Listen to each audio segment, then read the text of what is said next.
এটাই হচ্ছে like army স্কুলের কাজ।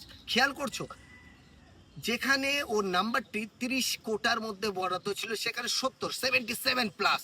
এটাই হচ্ছে আমাদের লাইক আর্মি স্কুলের সবচেয়ে ভালো গুণ। আরেকটা জিনিস, বাড়িতে থাকলে কি হতো, বাড়িতে থাকলে বাচ্চারা ভালো রেজাল্ট করতো, আর কি করতো, নিজে হয়তো একটু আধটু প্র্যাকটিস করতো।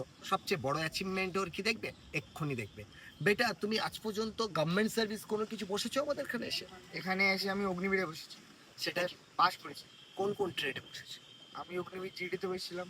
ট্রেড ট্রেড জিডিতে বসেছো, জিডিটা পাস। হ্যাঁ। খেয়াল করো, একবার একটি এক্সামে বসেছে আর সেটিতে পাস। আজকের ছেলের বয়স 18 সম্ভবত হয়নি, হয়েছে?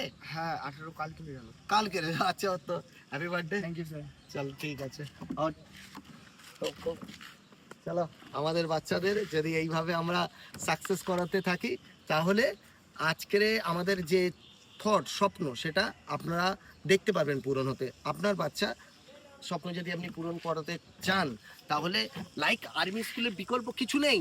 একটা বাচ্চা 31%, সেখানে 77% পেয়েছে। এটাই তো অনেক বড় অ্যাচিভমেন্ট, তাই না? আজকের আমরা অনেক বড় বড় স্কুলে কি করি, বাচ্চাদের কাছে শুধুমাত্র আমাদের স্বপ্ন থাকে একটু ভালো রেজাল্ট করব। সে ভালো রেজাল্টের সাথে সাথে যদি চাকরিটা হয়ে যায় গভর্নমেন্ট সার্ভিস, একটা আর্টস পড়ে আমরা কি এমন আশা রাখতে পারি? আমাদের কাছে তো অনেক বিএ, এমএ, বিএড স্টুডেন্ট পড়ে আছে, কিন্তু তারা আবার চাকরির জন্য পড়ছে। কিন্তু একসাথে দুটো কাজ। তোমার এখানে কি কি হয় সকাল থেকে? আমার সকাল থেকে এখানে 6টা থেকে ফিজিক্যাল শুরু হয়, দিয়ে 9টা থেকে ব্রেকফাস্ট, দিয়ে তারপরে আমাদের 12-এ যেহেতু হচ্ছে পড়াশুনো হয়, তারপরে রাত্রে কম্পিটিভ ক্লাস থেকে।